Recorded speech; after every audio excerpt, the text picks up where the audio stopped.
first speaker of the day. Rebekah Gregory is a wife and mother whose life was forever changed due to the bombings at the Boston Marathon on April 15, 2013. This act of terrorism may have claimed her leg, but it could not claim her spirit. Since then, Rebekah has used her platform in a huge way by traveling all over the country speaking out against evil and encouraging people to turn their obstacles into opportunities. In 2017, Rebekah had her first book, Taking My Life Back, published. Shortly afterwards, she launched Rebekah's Angels Foundation, which she and her husband created to aid in the treatment of childhood PTSD. Rebekah and her college sweetheart-turned-husband, Chris, live in Orlando, Florida, with their two beautiful children, Riley and Noah, and their dog, Bear, and their talking parrot, Captain Jack Sparrow. Please help me welcome Rebekah.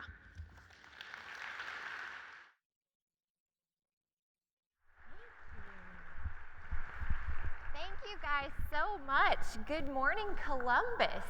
I have to say that it is very cold here. I live about 45 minutes north of Orlando, so we left 90-degree weather yesterday, and our family lives in Cincinnati, so my niece and nephew wanted to trick or treat with my kids, and so we said, oh yeah, that's gonna be a great idea.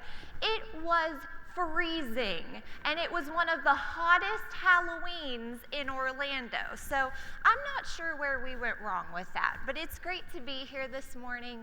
My husband and I drove in from Cincinnati, and you know, I woke up today, and there's just these days where you wake up and you feel great. You feel great about how things are going, you feel great about everything that you're doing, and then there's these other mornings where you're just like, oh my gosh, the alarm clock is going off already.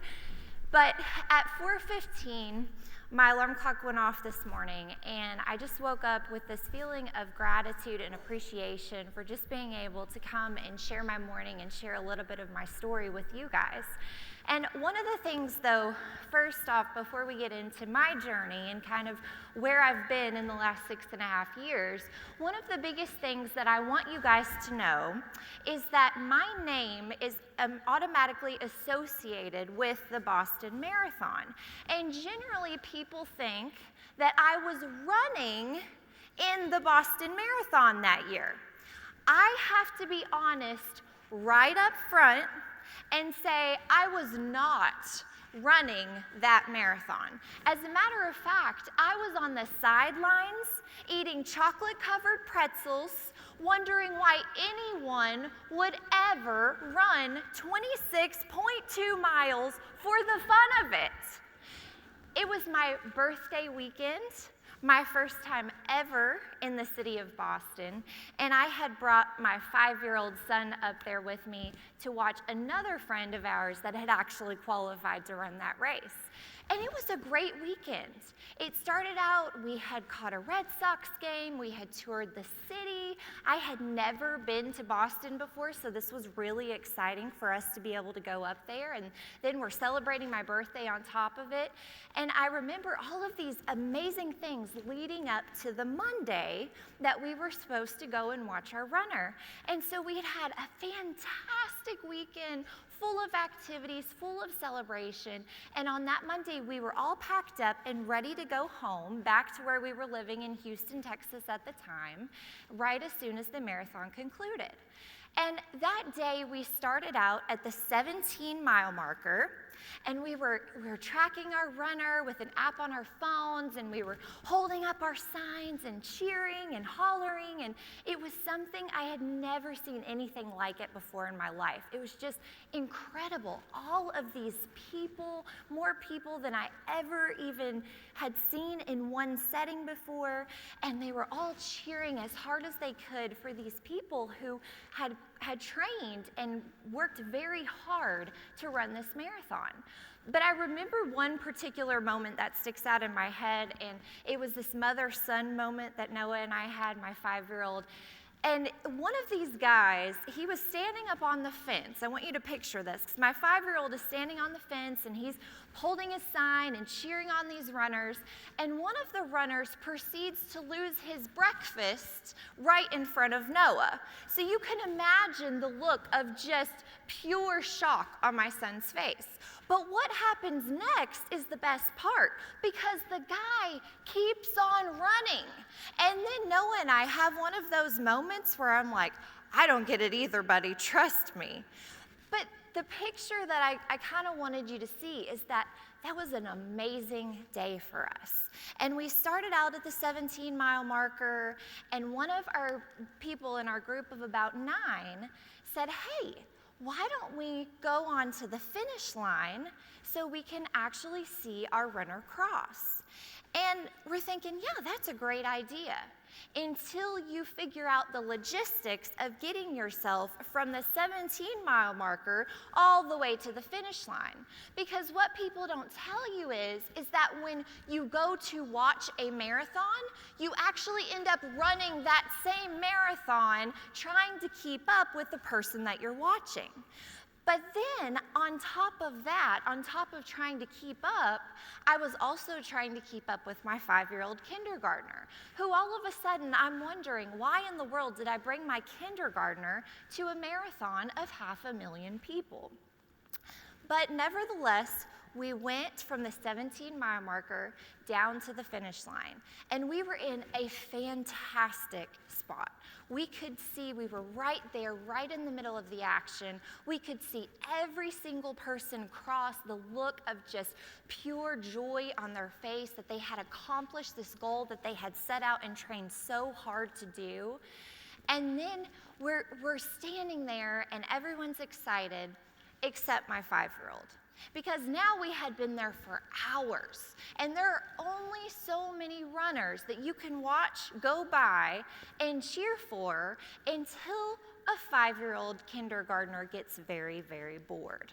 And so all of a sudden it becomes, Mom, I'm so bored. Mom, when are we gonna leave? And he's tugging on my clothes, and he's asking for toys and trying to figure out what we're gonna do afterwards and making plans. And I'm thinking to myself, I have no idea when we're gonna leave. And I don't know what to do with him at this point, because no, I do not have any toys. I do not have any form of entertainment.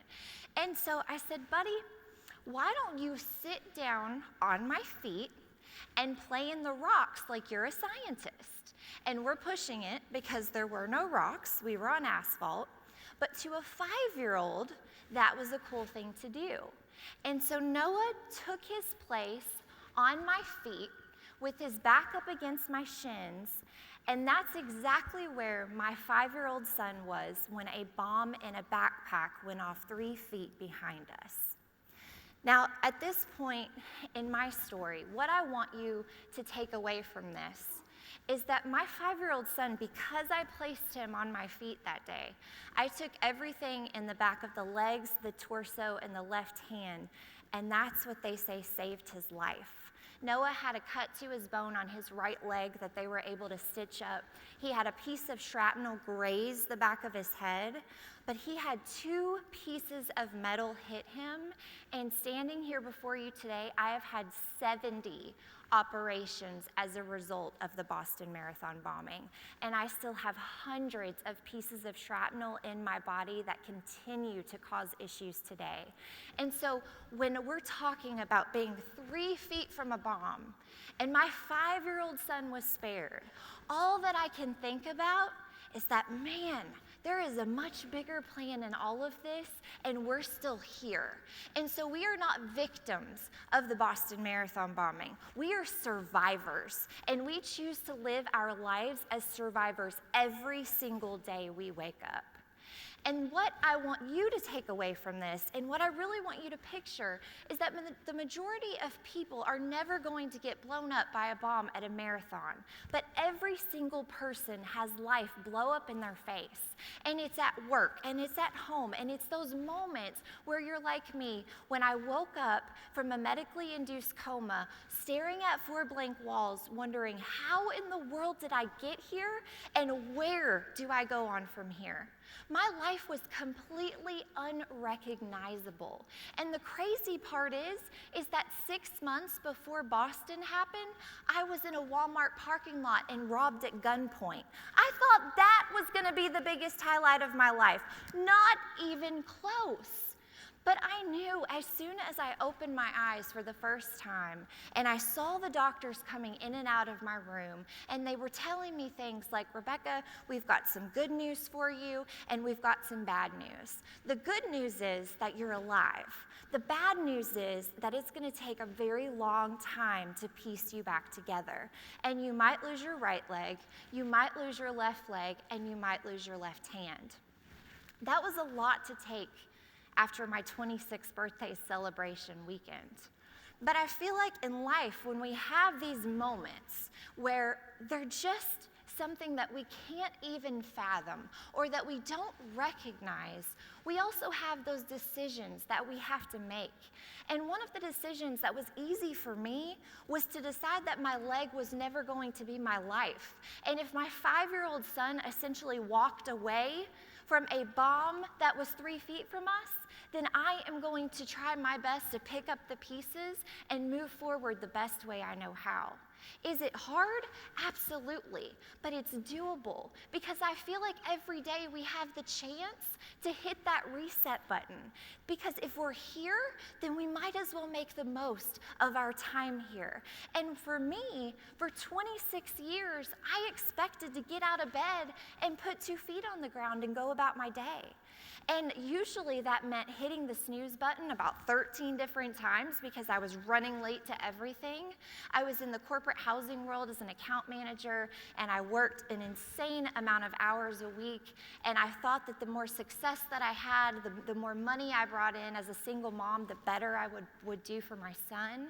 And it wasn't until something literally blew up in my face that I realized I had been living all wrong. Because for 26 years, I had been surviving.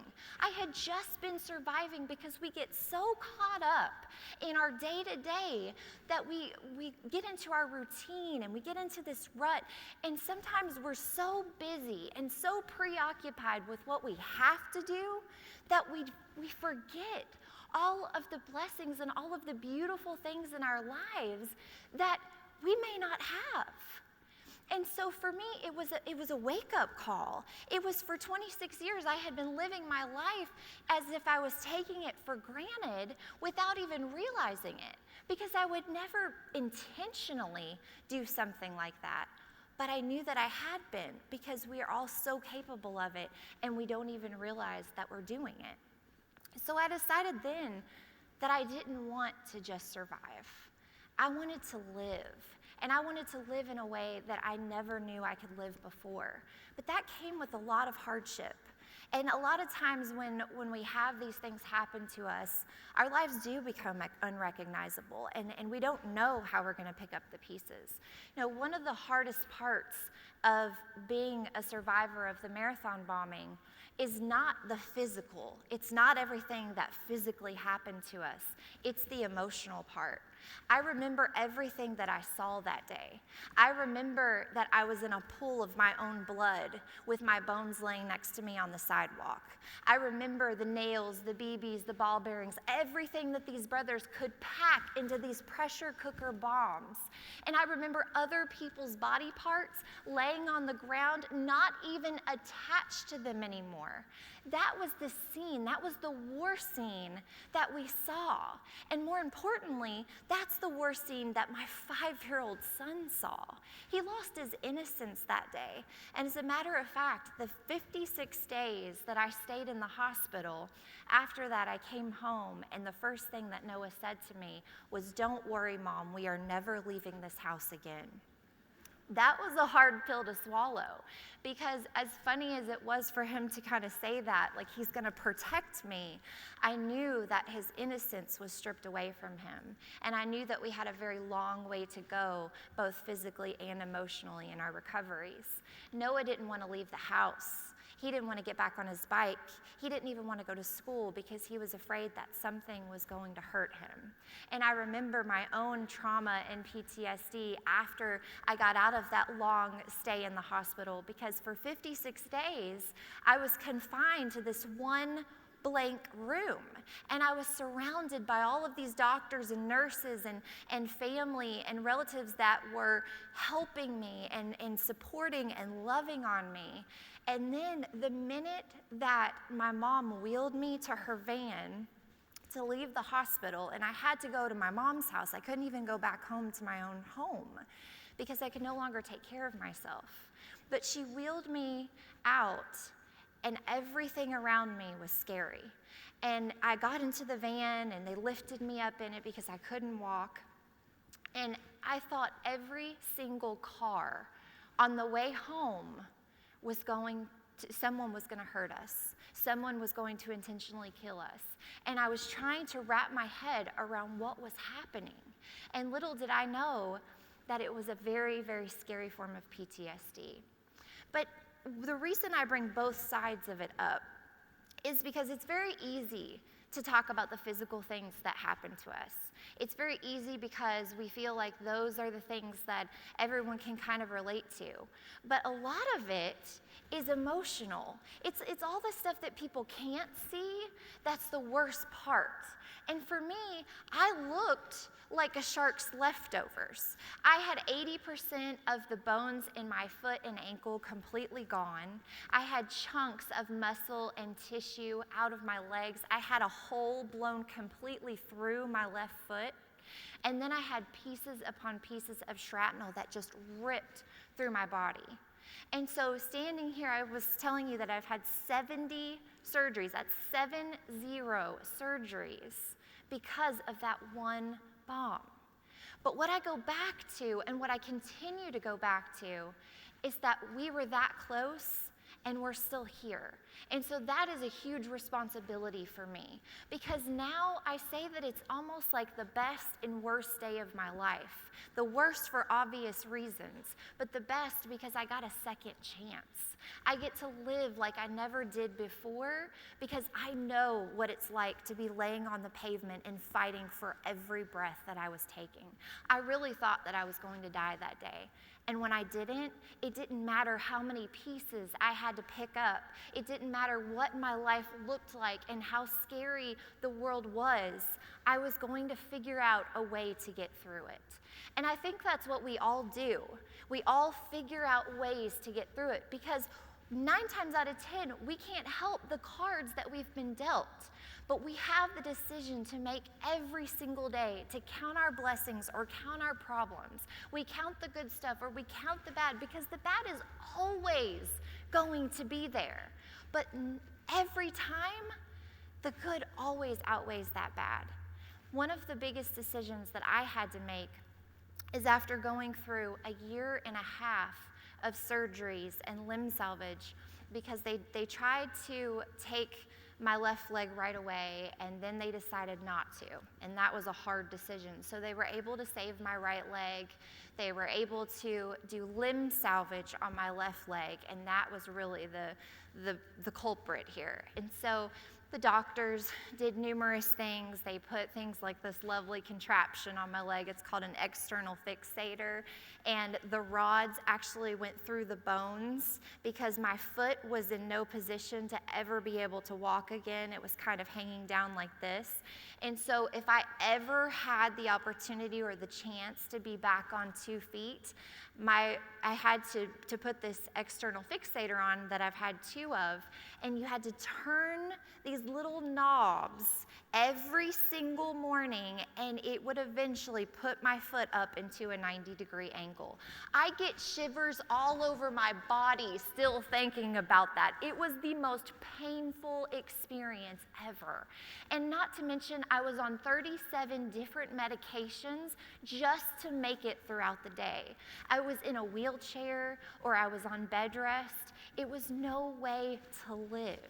But during that time that I was in a wheelchair and during that time that I could do nothing, I realized how much I was missing out on and how much I had decided that I was going to do everything that I could when I got through this. And one of the decisions, that we have to make is we have to cut out what's holding us back sometimes. We go through these terrible things and we have all of these things in front of us and we're just so overwhelmed and so bogged down. But I knew the decision that I needed to make was to cut out the biggest thing that was holding me back, and that was my left leg. And so on November 10th of 2014, I did exactly that. And the weekend before, though, everyone thought I was crazy because we had a going away party for my left leg. Because I said it was like a bad boyfriend that I needed to send out the door as quickly as possible because Lord knows I've had enough of those in my lifetime. And we had a going away party at one of my best friend's steakhouse in Texas, and I had one last Boston Strong pedicure, and I sent that bad boyfriend right out the door. And when I did that, I felt so exhilarated waking up from that surgery because I no longer was a victim to all of these circumstances. I was taking my life back one piece at a time. And I knew that in order for me to live the life that I wanted to, and I had that decision that I needed to make to be able to cut that part out. You know, I'm so thankful for how far prosthetics have come. I'm so thankful for the day and age that we live in, where even if I have to walk around the rest of my life on a fake leg, I can do it in a way that I can do it at all, really. I mean, because now I wake up and I reach for a wheelchair or I reach for a prosthetic. And I no longer think about, taking my life for granted for a single second. I know, because I no longer can hit the snooze button 13 times.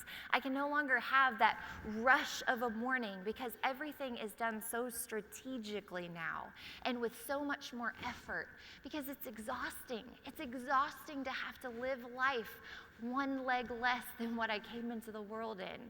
But it's also that reminder, that continuous reminder of the time that I don't even know if I have left. I don't know what will happen tomorrow or the next day, but I know that I'm going to live in a way that I never have before because I know that this life is precious and it's still beautiful regardless of anything else that happens. Now, one of the things that I've decided that I always want to do is I want to be able to laugh about things. Because I can't change the things that I've been through. I can't change the things that my family's been through. But I want to know that I am creating a happy environment for them, and I want to know that I'm doing the best that I can to accept it myself. And so you see in this picture, my prosthetic is named Felicia because I saw this quote, "I wish I had Felicia's life. She's always going somewhere." And when I was in the bed or in a wheelchair and just completely exhausted, I saw this and I said, that's it. When I get my leg, I'm going to name her Felicia, and I am never going to stop again. And I remember this one conversation that I had with my mom, because my mom has been through this whole thing with me, bless her heart. And she spent 56 days with me originally in the hospital, and she's been there for almost every single one of my surgeries. My mom had a very difficult time with this. She had a difficult time with the hospital process and just wrapping her head around her daughter being a survivor of the marathon. And then she came to me and she's crying and she says, "Rebekah, I know that you have to amputate or had to amputate your leg." She said, "But why don't you get one of those legs that are like a cosmetic one, that look like a real leg? Because if you guys have seen some of these legs, they are fabulous. I mean, you would never know the difference between an artificial leg and a real one." And I thought about it for a little bit, and I held my mom's hands and I said, "You know what, Mom? Part of this for me, part of accepting this for what it truly is that I have to decide that this is not anything but a mark of survival for me. It is not something that I'm going to be ashamed of." She was so worried that I wasn't going to feel like a lady and wear dresses and wear shorts and get my toes painted and all of that other stuff. But I told her, I said, "I promise you that I will wear dresses. And I promise you that I'm going to get my toes painted every 2 weeks just like normal because, hello, priorities, right?" And I said, I am not going to look at this as anything but a mark of survival, because this doesn't define me. What defines me is everything I do moving forward. And after that conversation, I think that my mom believed it. And every day I try to make sure that I hold to that promise that I made to her right before my amputation. And the other funny thing that happened right after that conversation is my son had a hard time with it at first. He didn't want me to have to amputate my leg. He didn't know what that would look like, and it was scary to him. And I remember the first day that he said, you know, Mom, now that you've cut off your leg, you're a robot mom. Are you going to get one of those cool robot legs? And I said, yes, buddy, absolutely. Because if that is what it took for my son to be able to heal, to be able to process this kind of thing that's happening to his mom that he has no control over either, then I was going to be the coolest robot mom there was. And so I got Felicia, my prosthetic, and you can't see her today, and sometimes I do this. A lot of times I wear dresses when I speak, but a lot of times I'll wear pants too, because if you were to see me out in the hallway and not know that I was the speaker, not know anything about my story, I would look completely normal. You would never know that I had a prosthetic leg. You would never know that I've had 70 surgeries. You'd never know that I have another surgery coming up. But that's what I'm talking about, the emotional part. Everything that we hold inside that no one else knows. And I think that part of my story and part of the journey has been to be transparent and to be vulnerable and say, you know what? My life is kind of a mess. It really is. But if I say that to someone else, then chances are they say, my life is a mess too. And it becomes this really beautiful moment, because I feel like every single person, all we're trying to do is make it through our days the best way that we can, and love our family and love our support system and show up to our jobs and be the best that we can. But we get so wrapped up in those day-to-day things that we forget the essence of who we truly are and what we truly stand for. Now, I think about how wrapped up in life that I had gotten, how I was going through the motions. I was going through a routine. I had forgotten the reasons why I was truly living. And I want you today to think back, no matter where you are in your journey, in your professional journey, in your personal journey, I want you to think back to the moments that it all started. Maybe the moment that you got your job, and it's exciting, right? And we're filling our applications out, and we're going through those awful interviews with all those like, what if this happens questions. You know, they're so stuffy sometimes, but it's still so exciting because it's this new chapter of life. It's like, yes, we're ready for this. And then we get into our jobs, we get into, you know, our marriages or whatever else it may be, our relationships, and we start to, the excitement starts to wear off a little bit, and it starts to become just what we do. And for some, it never wears off completely, but there's always those days, there's always those moments where we forget the excitement. We forget why we signed up in the first place. And so anytime that I start to feel like I'm getting back into a routine, anytime that I start to feel like I'm just going through the motions, I look back on the worst days of my life. I look back on those days where I was laying on the pavement fighting for every single breath that I took. And then all of a sudden my life becomes much more precious to me. And I get out of that rut, and I get out of that routine. And those things, though, we can relate to so many other things. It's like in your job, no matter where you are, think back to those times that you were excited. Think back to those first memories that you have of not even knowing if you're going to get the job in the first place. It's so nerve-wracking, but so exhilarating at the same time. Because life, I tell people all the time, it's like when I am speaking or if I'm going in front of someone and I can't tell you something that you don't already know probably. But what I can do is I can remind you of the things that you do know and you might have forgotten a little bit. Because life is hard. And when we have decisions to make, just like I had to make the decision with my prosthetic leg, it doesn't always come easy. And there's so many uncertainties afterwards that follow, and it's really scary. But every single day we have the opportunity to hit that reset button and to decide, you know what, today I'm going to count my blessings and I'm not going to count those problems. I'm going to be joyous in everything. I think it's all about perspective. And every morning I wake up, the first thing that I do is I think about the things that I'm grateful for. And sometimes I write those down and sometimes I don't. Sometimes it's just a brief meditation in my head. But it really gets my day off to an amazing start. And there's so many times throughout our day that people try to steal our joy. They're the joy suckers, right? And you're like, no, this is my joy.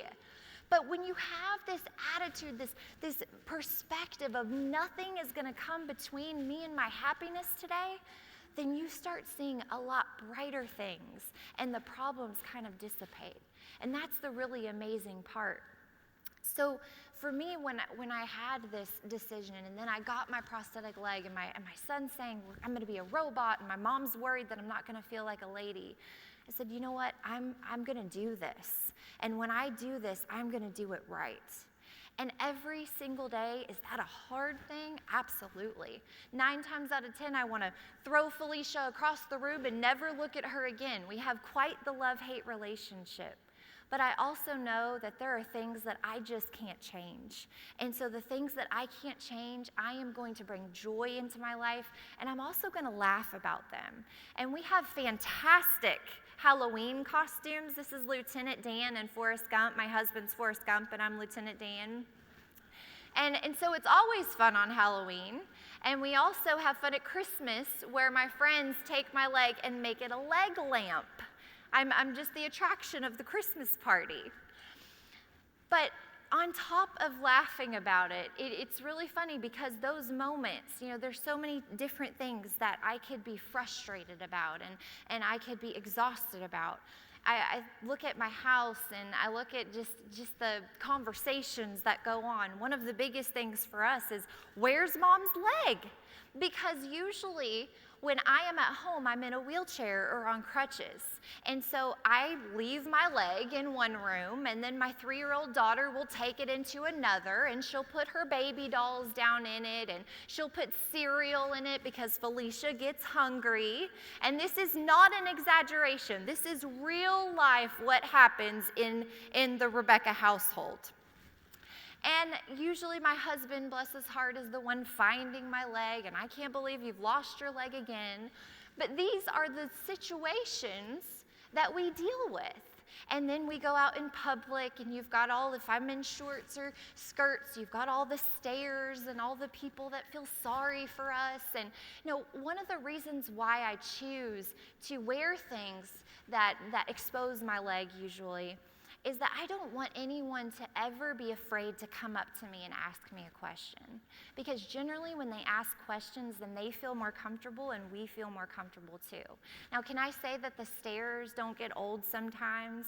Can I say that I wish that I could just walk to the beach and not it be this big production for little kids' eyes? Absolutely.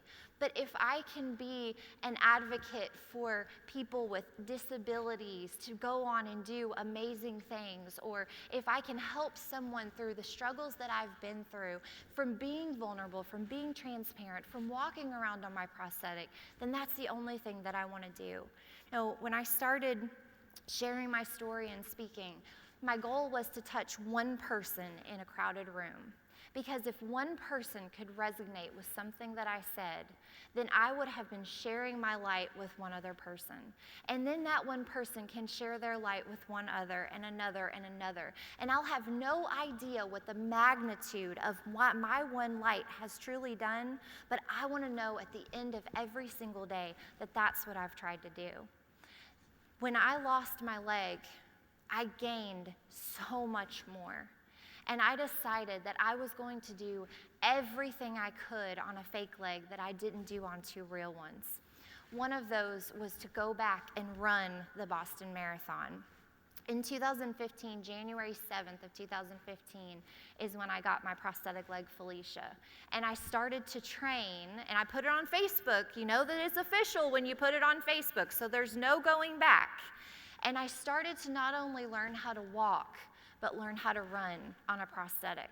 And it was very difficult. When I first stood up on that leg, I thought, how in the world am I going to do this for the rest of my life? It was awkward, it was bulky, I was favoring my right leg, I was walking with a limp, all of these things that I was so exhausted with because I had been through this long process of limb salvage and surgeries, and I had finally come to the point, I'm like, we're gonna cut this thing off and I'm gonna run marathons. And it wasn't that way. And first, I went to the gym and I worked out 5 to 6 days a week, and I got stronger. And then I would go after every gym session to the mall and I would mimic people's steps as they walked. Because when you have a prosthetic or anything wrong with the other leg, you want to automatically favor your good leg. And so I was walking with this limp, and I wanted to get to the point where you couldn't tell that I had a fake leg if I had pants on. And so I would go every single day and watch these people walk, and I would do exactly what they did the whole time. And I remember the day that I accomplished this goal because I was at the grocery store, and typically I do not park handicapped, though I have a sticker. And I was just having a really bad day. I was really sore and tired. And so I used my handicap sticker and I walked in, and I was in the bread aisle. And this guy comes up to me, and he is 5 shades of red. And he taps me on the shoulder and he says, "What gives you the right to park in a handicap spot?" And I looked at him with the biggest smile on my face. And I lifted up my jeans, and then he turned even more red, and he said, "You're that bombing girl, oh my gosh." And I said, "I'm Rebekah, and you just made my day." I said, for 3.5 months, I have not only learned how to walk, but I have learned how to walk in a way that you would never know this happened to me. And you just told me that I did it. Now, I don't think that guy is ever going to question anyone's handicap parking again. But the point of that is that there's so many times that could have frustrated me. That could have been something that I yelled at that guy and I said, I was in the Boston Marathon bombing and I have a prosthetic leg.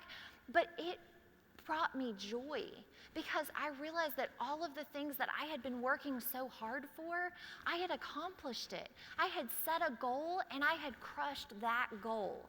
That was awesome to me. But I could have very easily gone a different way. And I think that we are just right on that line every day of whether or not we go the choose joy way or choose to make our days worse or have negative brought into them that isn't even necessarily, it doesn't need to be there. We can always choose the other way, but it's so hard sometimes. It's so hard to look at that line and know that we're getting ready to cross over into the other side. So that was a big moment for me. I look back and I see all of these milestones. That man in the grocery store was a milestone. It was something that I had worked so hard to do. It was so difficult. And I went home that day elated, and I'm like, I'm going to run this Boston Marathon. And everyone thought I was crazy because it was only 3.5 months after I got my leg. And I remember my run, my first run after that encounter. I got up to 16 miles. That was huge for me. I had never been a runner before. I was on the sidelines eating chocolate-covered pretzels. Never in my wildest dreams did I ever think that I would run a marathon. And that day, I got up to 16 miles on a prosthetic, and I couldn't have been more excited. And I went in the house, and I sat down on the couch, and I was ready. I was like, I am going to do this. It was the first time that I really felt like I could. And I took my prosthetic leg off, and my leg itself was busted open and bleeding at the bottom. I had gone too hard, too far, when too short of a time from my surgery to the date of my prosthetic to now running. It was horrible, to say the least. Everything inside of me just wanted to crumble. I wanted to just crawl up in a little hole and just stay there. I was so sad. And I went to my doctor, and he was upset for me. He said, I'm so sorry that you're not going to be able to do this. And there were a couple of days where I said, I'm done. I can't do this anymore. I can't feel this strong when my body will not even allow me to be strong. I have to finally accept what has happened to me. But in that acceptance process, I went back to my doctor, and I decided, I said, you know what? It doesn't matter that I can't run 26.2 miles. It doesn't matter if I can't even run the 16 that I just did. What matters is crossing that finish line. And so can I run the last portion? If they will allow me to, can I run the last portion of that? And the doctor said, well, you're going to do it anyway. But yes. And so I asked the BAA in Boston if I could jump in and run the last 3.2 miles of the Boston Marathon on April 20th of 2015, and they agreed. And I ran 3.2 miles because that is the number in months that it took me to not only learn how to walk, but learn how to run too. And I ran past the point where I had gotten my life just completely altered in. I ran past the ribbons on the poles of the people that didn't make it that day, the people that we honor every day that we choose to succeed, fake limbs or not. And I ran to the finish line, and I just fell, and I cried, and I was so happy. It was the most exhilarating moment of my life because I knew that what it had taken to get there. I knew that I was never going to be the same after that. And it didn't happen in the way that I wanted it to. I didn't get my fake leg and get to run 26.2 miles. But when does it happen the way that we want it to? Sometimes we go through the most awful chapters that we could not ever imagine going through. But the most incredible part is sometimes those awful chapters lead us to the most amazing moments of our lives. Shortly after the Boston Marathon, I did another really hard thing, and I testified in the trial of the remaining bomber. You talk about one of the most difficult points of my life, that was difficult. It was hard to stand in front of the biggest enemy that I had ever had and rehash the worst moments and hear him say things like they placed backpacks next to children on purpose. That was hard. It was so hard that I didn't know that I even had the courage to do it in the first place. And I remember going up to Boston and giving my testimony, and I wanted him to look at me. I wanted him to see that he did not destroy me, and he never would. And I sat about 4 to 5 feet away from him, and I gave my testimony. But the amazing part is that I got to do something that I never thought I would. I got to go back, and the U.S. Attorney asked me to give a victim impact statement. And I had to Google what a victim impact statement really was because I had never been part of a federal trial before, and I hope to never be again. But when I Googled this victim impact statement, what I saw is that it's what the judge you read to the judge before he determines his verdict. So you're standing in front of the judge and you're standing in front of the jury and you're rehashing all of the moments and how your life is different and altered. And I told the U.S. Attorney, I said, I will give a victim impact statement, but it will not be what he wants it to be. I am not going to give him any more satisfaction than what he already has.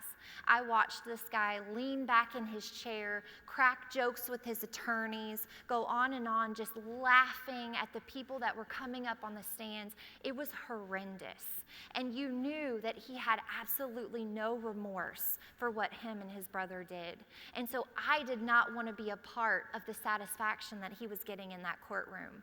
And so I stood up and I took my place and I looked at him. And for the first time, he looked back at me, and my eyes never left his. And I started out saying, I was asked to give a victim impact statement today, but in order to do that, I would have to be someone's victim. And I'm definitely not yours, and I'm definitely not your brother's. And I went on to say that one act of hate that stretched a couple hundred feet, we saw an act of love that stretched hundreds of thousands of miles. And no one is going to remember his name or his brother's name.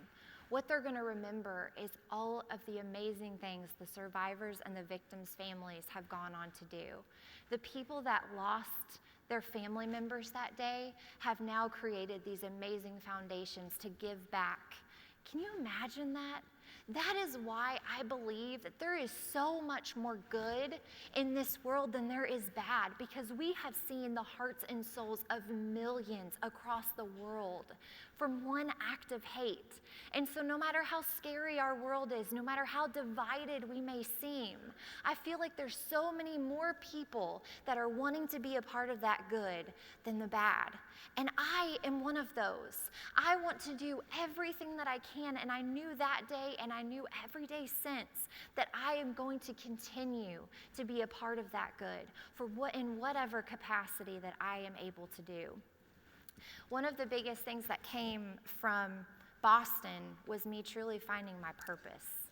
And that sounds crazy, but sometimes we go through really terrible things, and it leads us to the biggest purpose we can ever imagine. When I was telling you about Noah and his struggle with PTSD and trauma, it led me to one of the most important Google searches of my life, and it was finding help for my 5-year-old son. What I found was help, and also how many other families and children were suffering from their own traumatic situations that they had been through. And I found a gap for childhood advocacy of childhood trauma and PTSD. And I found a gap for the funding of it. And so I wanted to connect the two. And as much heartache as my family was going through at the time, I knew the pieces were being put together to make this something huge. My husband and I in 2018 founded Rebekah's Angels Foundation, and we provide mental health treatment to children and families suffering from trauma.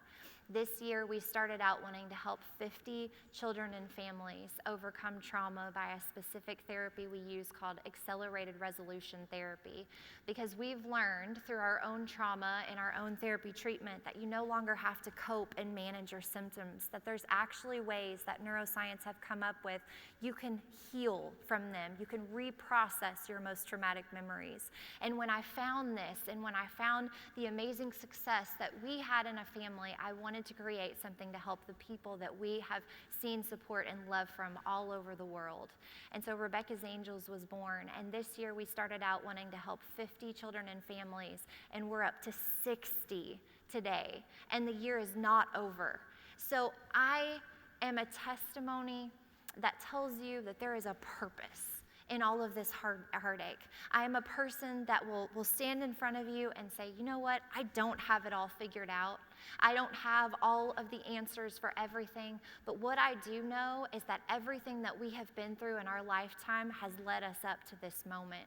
I have a lifetime of childhood trauma myself. My dad was abusive, and I had multiple things happen to me throughout the course of my life before Boston that makes me be able to relate to these families on such a different level.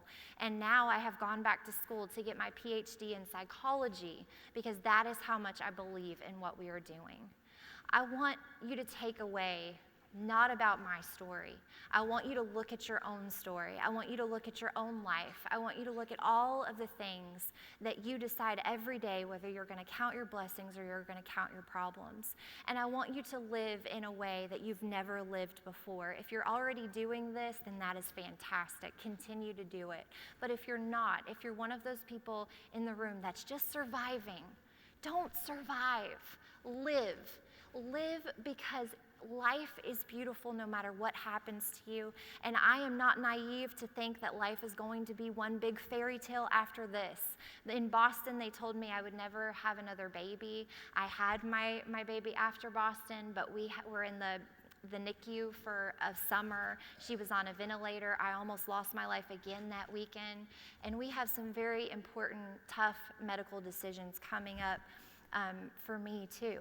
So things happen, things keep happening, but don't let it steal your joy, because joy is the one thing that we can hold on to, and we can make the decision every day that that's what we're going to bring into the world.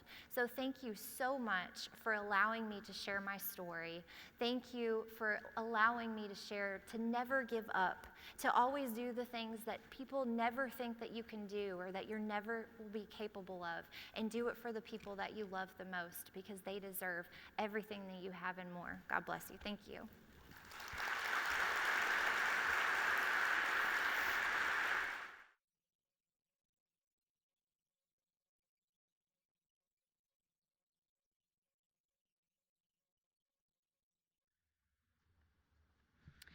Wow, Rebekah, let's give her another hand. Thank you for that inspiring talk.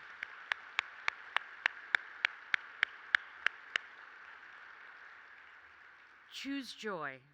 Just a reminder, Rebekah will be heading over to the sponsor exhibit area for a book signing. Now, we have a 30-minute break. It's a perfect time to go visit our sponsors in the sponsor exhibit area. The breakout sessions, the first ones, start at 9:45, and we'll see you back here.